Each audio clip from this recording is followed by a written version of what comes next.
ndababwira ukuri yuko umunsi Yesu yaje azahana atitaye ngo uri umuzungu cyangwa umwirabura, azahana atitaye ku cyo uri cyo, azahana atitaye ku butunzi ufite, azahana atitaye ku mibereho ufite, azareba uko umutima wawe wabigenje, azareba imikorere yose wakoze, azareba ibyo wakoreye abantu, abo wagiriye neza n'abo wagiriye nabi. Ushatse bakunzi ba Kristo hariho TV, ndabasuhuje mu izina ry'umwami wacu. Ko wagize niko uzagenzwa. Ushatse kuvuga ngo nta cyakorewe mu bwihisho kitazagaragara. Iryo ni ijambo ry'Imana.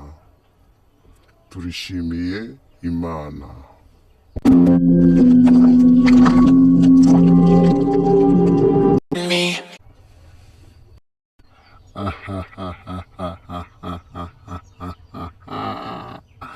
Nubera umuntu ikigeragezo uzamenye ko ntaho utaniye n'iyi nyamaswa iri aha ngaha, ariko singututse, ariko inka nuko akenshi ikunze gusobanura ikigeragezo.